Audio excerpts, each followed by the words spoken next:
Hello students, आज मैं लेकर के आया हूँ क्लास 12 के बच्चों के लिए उनका जो सेकेंड बुक है विस्टास, उसमें इकलौता एक ड्रामा है on the face of it. आज हम इसका शॉर्ट आंसर टाइप क्वेश्चन करेंगे। वे सारे क्वेश्चंस देखेंगे जो क्वेश्चंस एग्जाम में पूछते हैं या जिसकी संभावना ज़्यादा होती है परीक्षा में पूछने की। तो चलिए वीडियो स्टार्ट करते हैं। अगर आप इस चैनल में नए हैं तो चैनल को ज़रूर सब्सक्राइब कर लें, वीडियो को लाइक करें और अपने दोस्तों में शेयर करें। तो चलिए वीडियो स्टार्ट करते हैं।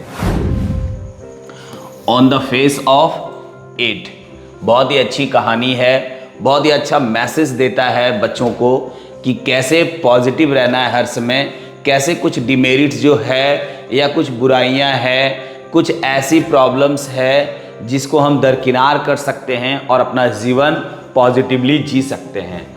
तो चलिए पहला क्वेश्चन हम लोग देखते हैं। पहला ही क्वेश्चन है, who is mister Lamb. Mister Lamb जो है इस कहानी में वो कौन है? तो कहता है mister Lamb is an old man, एक वृद्ध व्यक्ति है जिसका एक पैर जो है वो टीने का है। ही लिव्स अलोन, वह अकेला रहता है एक बड़ा सा घर में और उसमें एक गार्डन भी है। एंड वेलकम्स एवरीवन वार्मली, और गर्म जोशी से सबका स्वागत करता है अपने बगीचे में। नेक्स्ट क्वेश्चन नंबर सेकेंड है, कहता है who is dairy. Who is dairy, dairy कौन है भाई? तो dairy is a young boy, एक युवा लड़का है, with one side of his face, और जिसका एक साइड जो फेस है वो क्रूपित हो गया है बाई एसिड, है ना, जिसका एक साइड चेहरा जो है वो एसिड से जल गया है, क्रूपित हो गया है, मीन्स खराब हो गया है, थोड़ा सा स्किन जल गया है। ही अवॉइड्स पीपल, इसलिए वह लोगों से दूर रहता है ना, लोगों को अवॉइड करता है इसलिए क्योंकि ही फियर्स, उसे डर लगता है कि उन लोगों का जो कमेंट्स जो है, उन लोगों का जो रिजेक्शन है, उन लोग जो गलत कमेंट करते हैं उससे उसको बहुत खराब लगता है, उससे डर लगता है उसको गलत कमेंट से, उसके चेहरे को लेकर के, इसीलिए वो लोगों से साइड रहता है, अलग रहता है। नेक्स्ट क्वेश्चन नंबर थर्ड क्या कहता है, Why does dairy avoid people. Dairy जो है ना वो लोगों को अवॉइड क्यों करता है, लोगों से दूरी बना के क्यों रहता है? वो इसलिए रहता है ना, because people look at his scared face, क्योंकि लोग उसके जख्मी चेहरे को देखते हैं विद शॉक और पीटी, है ना। वे लोग उसके चेहरे को दया के दृष्टि से देखते हैं या फिर हैरानी की दृष्टि से देखते हैं, जो चीज उसे पसंद नहीं है। And often make unkind remarks, और गंदे टिप्पणी करते हैं ना, भद्दे टिप्पणियां करते हैं उसके चेहरे को देख करके, वैसे कमेंट्स करते हैं जो कमेंट्स उसे हर्ट करता है ना, उसे बहुत खराब लगता है, वैसा कमेंट्स लोग उस पर करते हैं। नेक्स्ट क्वेश्चन नंबर 4 है, how does mister Lamb try to change Derry's attitude.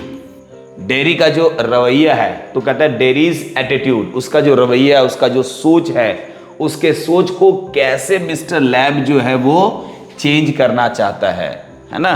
क्योंकि डेरी का सोच क्या है, वो लोगों को अवॉइड करता है, लोग जो कमेंट करते हैं उससे वो डरता है, वो अपने आप को बड़ा घृणित हो दृष्टि से देखता है ना। कहता है उसका चेहरा जो है वो जला हुआ है, वो बेकार का है, मतलब अपने बारे में बहुत नेगेटिव सोचता है वो। आंसर देखिए, कहता है मिस्टर लैम इनकरेज डेरी, है ना, क्या करता है वो डेरी को इनकरेज करता है टू इग्नोर, कि इग्नोर कीजिए पीपल्स कमेंट, पीपल के कमेंट का आप इग्नोर करो, है ना, दरकिनार करो, उन सब चीजों को छोड़ो। Focus on the positives in life, जीवन में जो सकारात्मक चीजें हैं उस पर फोकस करो। मेक फ्रेंड्स, दोस्त बनाओ, एंड लीव कॉन्फिडेंटली, और आत्मविश्वास के साथ अपना जीवन जियो, है ना, लीव लाइफ कॉन्फिडेंटली। नेगेटिव चीजें होती है जीवन में, है ना, लोग कमेंट करते हैं, सब पर कमेंट करते हैं, उन सब चीजों को दरकिनार करो, है ना, इग्नोर करो उन चीजों को। फोकस ऑन पॉजिटिव्स, पॉजिटिव चीजों पे फोकस करो, दोस्त बनाओ और आत्मविश्वास के साथ जीवन जियो, है ना। ये सारी चीजें मिस्टर लैम जो है वो डेरी को बताता है। नेक्स्ट क्वेश्चन है, what example does mister Lamb give about bees. मधुमक्खियों के बारे में मिस्टर लैम्ब जो है ना वो क्या एडवाइस देता है या क्या एग्जाम्पल देता है डेयरी को। वो कहता है he says that some people think, वो कहता है कि लोग ऐसा सोचते हैं, है ना, बहुत सारे लोग सोचते हैं कि बीज जो है ना वो भनभनाती है। बीज मीन्स मधुमक्खियाँ भनभनाती है, एंड स्टिंग और डंक मारती है, ऐसा लोग कमेंट करते हैं या सोचते हैं ऐसा लोग। लेकिन बट ही थिंक्स, लेकिन वो खुद उनके बारे में क्या सोचता है मिस्टर लैम्ब, कि मधुमक्खियाँ जो है वो गाना गाती है, मधुर साउंड देती है। आप ध्यान से जब सुनोगे तो लगेगा कि वो लोग बहुत अच्छा गाना गा रही है ना। तो ये डिपेंड करता है कि लोग किसी चीज को किस दृष्टि से देखते हैं, है ना। कहता है दिस शोज, ये बताता है that life depends on how we look at it. इसीलिए जीवन जो है ना वो डिपेंड करता है कि हम इसको कैसे देखते हैं, हम जीवन को कैसे लेते हैं, कैसे एक्सेप्ट करते हैं, ये डिपेंड करता है। नेक्स्ट क्वेश्चन है क्वेश्चन नंबर 6। कहता है why does Derry return to mister Lamb's garden in the end, है ना। कहता है अंत में मिस्टर लैम्ब के गार्डन डेयरी क्यों आता है, क्यों रिटर्न होता है ना, घर जाने के बाद क्यों आ जाता है। कहता है dairy returns mister Lamb's garden in the and, अंत में, इसलिए क्योंकि वो बहुत ज़्यादा प्रभावित हो जाता है मिस्टर लैम्ब्स के पॉजिटिव दृष्टिकोण से, है ना। ही इज डीपली इन्फ्लुएंस्ड, वो बहुत ज़्यादा प्रभावित हो जाता है, इन्फ्लुएंस्ड हो जाता है मिस्टर लैम्ब्स के पॉजिटिव दृष्टिकोण से। ही रियलाइजेज, वो महसूस करता है that hiding from people will only isolate him, वो कहता है कि लोगों से छुपना, लोगों को दरकिनार करना, अलग अलग रहना, वो अपने आप को वो अकेलापन कर देगा उसे, है ना। लेकिन सो ही कम्स बैक, इसलिए वो रिटर्न आता है to learn from mister Lamb, mister Lamb से सीखने के लिए कि कैसे जीवन को करेज एंड कॉन्फिडेंट के साथ जीना है। जीवन को कैसे करेज और कॉन्फिडेंट के साथ जीना है, ये चीज सीखने के लिए डेयरी जो है वो घर से पुनः मिस्टर लैम्ब का गार्डन आ जाता है। नेक्स्ट क्वेश्चन है क्वेश्चन नंबर 7। कहता है what is the central theme of on the face of it. On the face of it जो है ना, इसका सेंट्रल थीम जो है वो क्या है, केंद्र बिंदु क्या है इसका। तो कहता है द प्ले हाईलाइट्स, प्ले जो है ना वो प्रकाश डालता है, ये जो ड्रामा है वो किस पर प्रकाश डालता है, अकेलापन पे प्रकाश डालता है।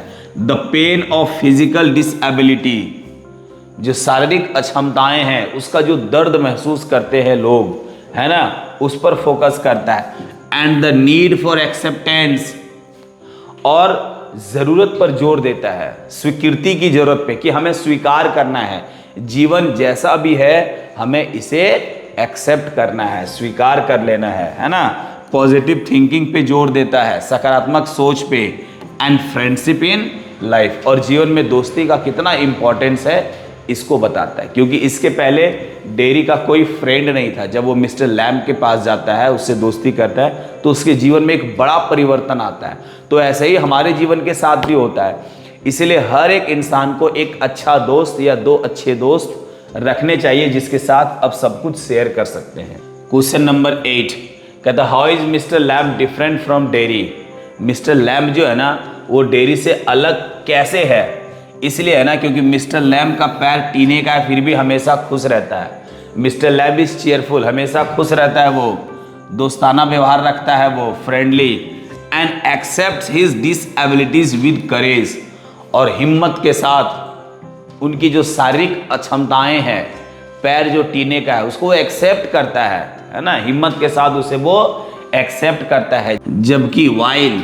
जबकि डेयरी जो है ना वो क्या है, इस बीटर, द्वेषपूर्ण है, मतलब द्वेष की भावना उसके अंदर है ना, नेगेटिव विचार उसके अंदर है, वो अकेला है, लोनली है ना, ये मिस्टेक हुआ था, लोनली है। And ashamed of his scared face, और उसका जो जख्मी चेहरा है ना उसको लेकर के वो अपने आप पे शर्मिंदा महसूस करता है। तो ये सारी नेगेटिव चीजें हैं डेयरी के पास, है ना, डेयरी के पास ये नेगेटिव चीजें हैं, ये नेगेटिव जीवन को बहुत ही नकारात्मक तरीके से जी रहा है। जबकि मिस्टर लैम्ब का एक पैर टीने का है, फिर भी वो जीवन जो है ना वो बहुत ही सकारात्मक तरीके से जी रहा है, पॉजिटिव लाइफ जी रहा है वो। नेक्स्ट क्वेश्चन है what message does the play convey. कहता है ये जो ड्रामा है ना वो क्या मैसेज देता है, तो द प्ले कन्वेज दैट, ये प्ले जो है ना वो क्या मैसेज देता है, दैट फिजिकल डिसएबिलिटीज, शारीरिक अक्षमताएं जो है, should not limit one's life, किसी के भी जीवन को सीमित नहीं कर सकता है या सीमित नहीं करना चाहिए। किन्हीं की भी शारीरिक दुर्बलताएं जो है वो उसके जीवन को सीमित नहीं कर सकती है या नहीं करना चाहिए। अ पॉजिटिव एटीट्यूड, एक सकारात्मक रवैया, सेल्फ कॉन्फिडेंस, आत्मविश्वास and acceptance bring true happiness. सच्ची हैप्पीनेस जो है, ट्रू हैप्पीनेस जो है वो किससे आता है, एक पॉजिटिव एटीट्यूड से, सेल्फ कॉन्फिडेंस से एंड एक्सेप्टेंस से, स्वीकारिता से हैप्पीनेस आता है। जरूरी नहीं है कि जिनका शारीरिक डिसेबिलिटीज नहीं है वो बहुत खुश है, नहीं, वो भी नेगेटिव सोचता है, वो भी नेगेटिव विचार आता है उसमें। तो अच्छे विचार आने के लिए या फिर अच्छे जीवन के लिए जरूरी नहीं है कि सिर्फ वो डिसेबिलिटीज है। इसीलिए अगर आपके अंदर पॉजिटिव एटीट्यूड है, सेल्फ कॉन्फिडेंस है, एक्सेप्टेंस है, तो आप बहुत खुश होंगे, आपके जीवन में खुशियां आएगी और आपका जीवन बहुत ही सकारात्मक होगा, चाहे कुछ डिसेबिलिटीज ही क्यों ना हो शरीर में, लेकिन ये सारी चीजों से आपका जीवन बेहतर होगा। नेक्स्ट क्वेश्चन है क्वेश्चन नंबर 10। कहता है what realisation brings Derry back to mister Lamb's garden. कहता है वो क्या सोच करके, वो क्या महसूस करता है डेरी, जिस कारण से वो मिस्टर लैम्स के गार्डन पुनः आ जाता है। तो कहता है Derry returns to mister Lamb's garden, है ना, मिस्टर लैम्स के गार्डन वो आता है बिकॉज ही रियलाइजेज, वो महसूस करता है कि मिस्टर लैम जो है ना वो अन्य लोगों से अलग है। Mister Lamb is different from others. He does not जज पीपल बाय देयर लुक्स, वो लोगों को उसके लुक से जज नहीं करता है, कैसा दिखता है उससे वो जज नहीं करता है। And treats everyone with kindness, और बहुत ही काइंडनेस के साथ वो लोगों को ट्रीट करता है, लोगों से मिलता है, लोगों से बात करता है, इसीलिए वो बिल्कुल अलग है और लोगों से। तो ये 10 क्वेश्चंस इस ड्रामा में था माय डियर स्टूडेंट्स। मैंने पूरा प्रयास किया कि लाइन टू लाइन इसको बेहतर तरीके से मैं आपको समझाऊं ताकि आप परीक्षा की तैयारी अच्छे तरीके से कर सके, परीक्षा में बेहतर कर सके। इसी उद्देश्य से मैं वीडियो बनाता हूं। तो आज के लिए इतना ही, अगले वीडियो में पुनः मिलते हैं, तब तक के लिए जय हिंद।